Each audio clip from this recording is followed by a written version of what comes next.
February is the month of strength. And this morning I'm so excited to talk to you about how self-love can actually be one of your biggest strengths. Before we get started, I know we already kind of discussed strength before, but I would like to kind of define strength and self-love because I found through life that many times words mean different things to different people. So I want to make sure we're kind of all on the same page. So when I'm talking about strength, I'm talking about a strong attribute or an inherent asset. It's something that you have. But it's also the ability to persevere, stay the course, and endure. It's something that you do. And when I talk about self-love, I'm talking about an appreciation for your own self-worth or your virtue, as well as the attention to your own happiness and well-being. And self-love can be different levels of importance for different people. Some people, they barely think about it, and other people, it's a daily practice. I also want to take a moment and to be really honest and real with you guys. Self-love is definitely something that I have struggled with for many, many years. But one of the things that I've learned over this journey is that knowing something and feeling something very often are two completely different things. I know that I have great aspects about my personality. I know that I am worthy. I know that I'm able to be loved right here, right now, just the way that I am. But many times, knowing things and feeling things, like I said, are two different things, and feeling it is often way harder than knowing it. But why is self-love so important? Why should we even care? Many times when you read self-love talks or you hear self-love talks, the one thing that I've picked up on is that a lot of times it's, you can't give what you don't have. You can't love the people wholly in your life unless you love yourself all the way. And while I would argue that that is true to some degree, I would also argue that every one of us in here has people in our lives that are near and dear, that we love a lot, that we love dearly.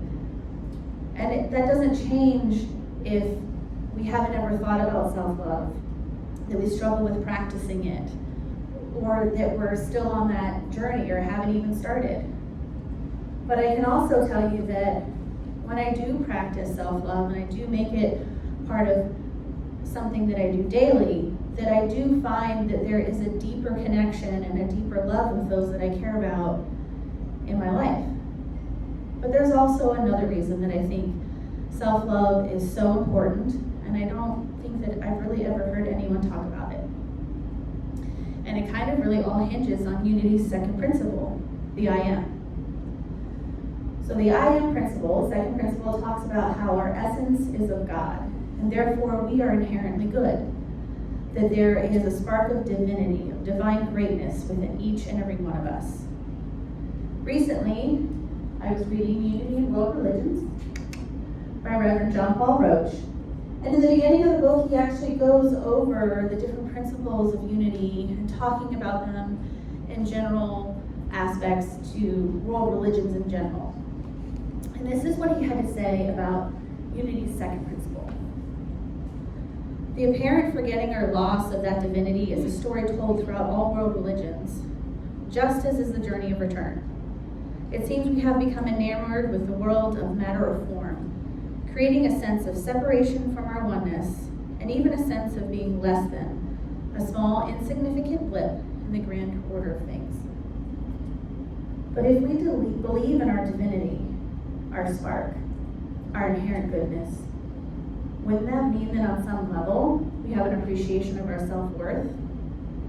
Wouldn't that mean on some level that we have self-love? And that's what I mean about self-love being one of your biggest strengths. It can be the road, the inherent asset on your journey back to remembering your divine greatness. It can be what gives you the ability to endure, stay the course, and persevere. Self-love can be something that you have and something that you do. Many of us, I would hope, have at some point in time felt that spark of divinity, that spark of greatness within us even if it is just for a moment. I remember when I was a child, I felt a greatness inside of me that was so big and so immense. It was also something that was so personal that I never shared it with anybody, especially in a public way like this. And when I read what Reverend Roach said about losing our connection with that divinity and finding our way back, I realized that it was never something that I was going to do that was that greatness that I was feeling inside of me as a child. It was my divine greatness that I was getting a glimpse of. Greatness that, if I'm honest with myself, I still feel to this day. It may be a little deeper and it may be a little harder to get to, but it's still there. But how do we practice self-love? Especially if it's something that we struggle with. Maybe we struggle with the concept overall. Maybe we struggle with the things that we're told that we need to do or we believe we should do in order to have self-love. I would argue that the place to start would probably be a concept that I like to call starting where the client is. And it's a concept I learned while getting my undergrad in social work. Basically what it is that we all come from different walks of life. We all have different strengths, different weaknesses, and different abilities. And when we ask someone to accomplish a task that they are not mentally, physically, emotionally, or even spiritually capable of accomplishing at that time, we're setting them up for failure. Doesn't mean that they won't ever be able to accomplish that task, just maybe not right at that moment. But when we take this concept and we apply it to ourselves, and we meet ourselves where we are, we're setting ourselves up for success. I want to take a moment and clarify, though, that meeting yourself where you are is not the same thing as resonating with the problem or issue at hand. It means being honest with yourself, where you are in your journey, what is important to you, what is a reasonable ask of you. It means being honest with yourself and what tasks you can actually accomplish, even if it means breaking some of them down. Going back to what Reverend Roach said about being separated from our oneness, ironically, it was through concepts of oneness expressed by Don Miguel Ruiz that helped me move forward on my self-love journey. And in his book, which I also have, The Mastery of Love, he speaks about our mind, body, and life force in ways that speak to the concept of oneness that I wanted to share with you. So the first place to start is that our mind and our body are actually separate. They're very closely related, but they are separate. They're so close that the mind often thinks that the body's needs are its own. So your body can be hungry and thirsty, but your mind thinks, I'm hungry and thirsty. A more crude example that they gave in the book is that if you have a part of your body that's removed or amputated, you lose a part of your body, not your mind.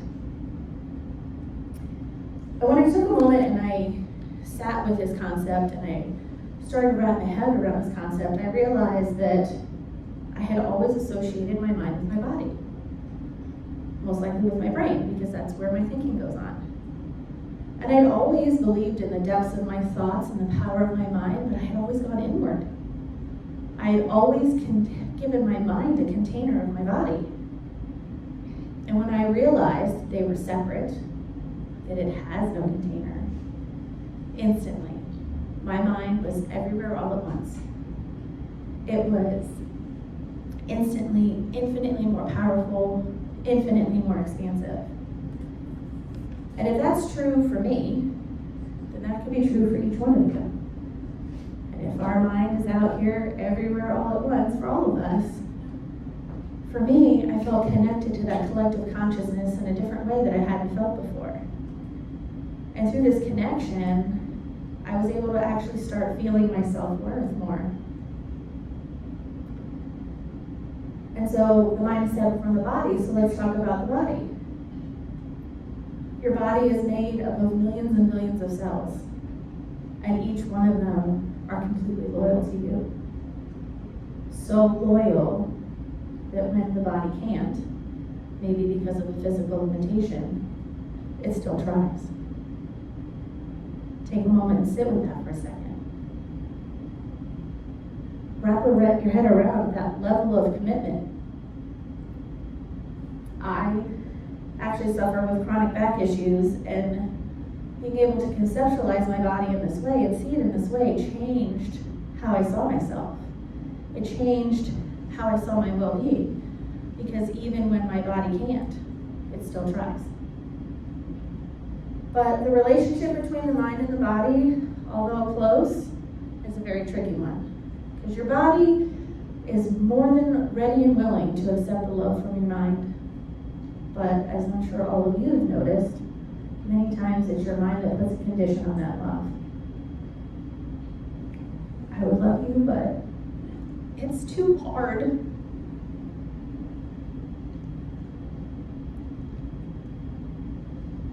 I would love you, but you need to lose a little weight. You know what? When you accomplish that goal, that's what I'll do. Sorry, I don't know where all this emotion is coming from.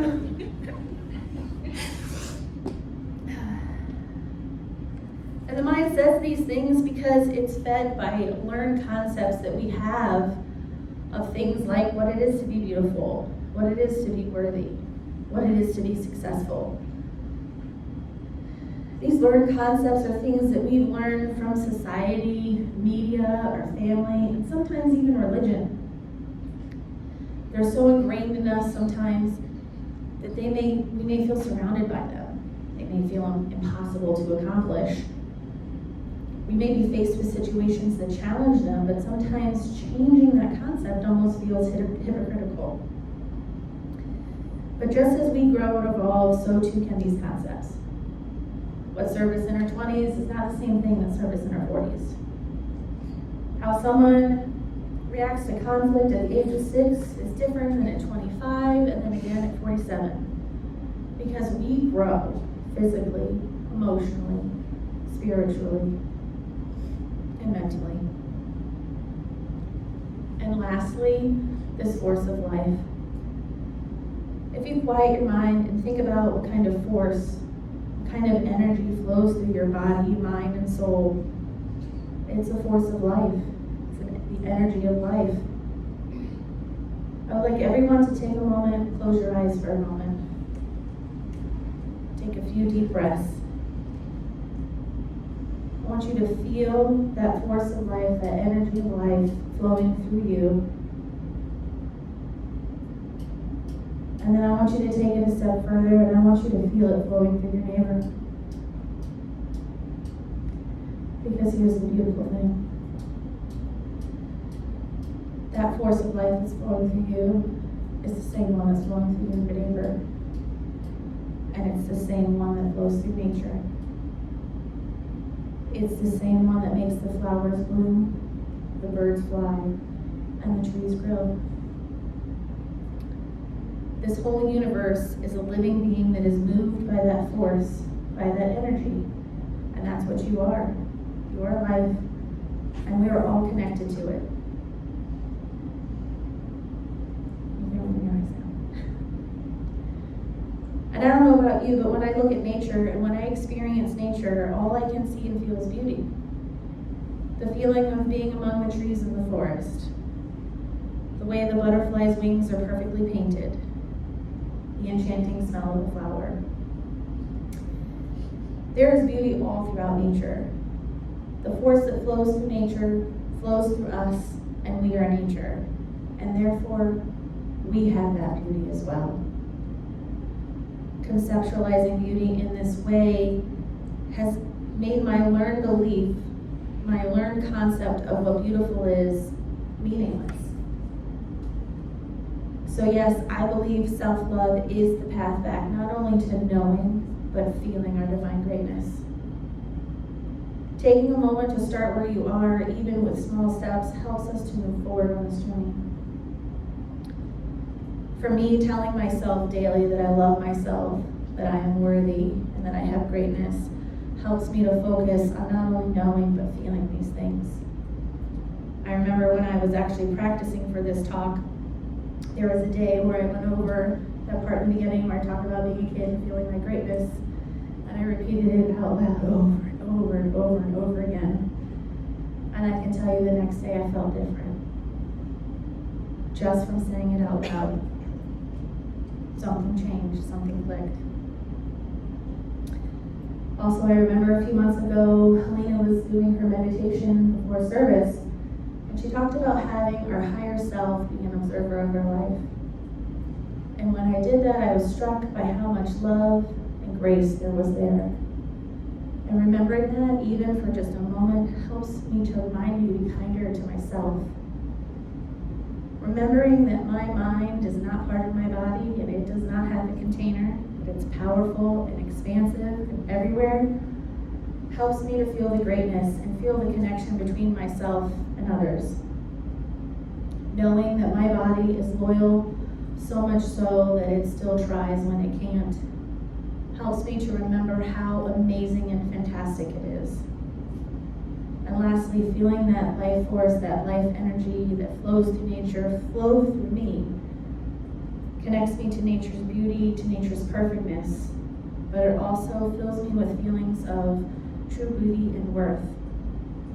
For me, self-love is the strength that leads me on my journey back to oneness and divinity. And I encourage all of you in the next few days to sit down and be honest with yourself. What are you struggling with in your self-love journey? Is it something that you even want to take on? And if the answer is yes, then claim it. Claim it every day. You're struggling with your self-worth, tell yourself, I am worthy. If you're struggling with being loved just the way that you are, tell yourself every day that you are lovable right here, right now. And I would encourage you to do this every day and share your experiences with one another, because we all learn so much from one another when we share that. It can be with a family member, a friend, an accountability partner, or even me. What changed? What felt different? What did you struggle with? Because I believe that self-love is something we all can have. And I hope that you see how self-love is such an amazing strength. Thank you.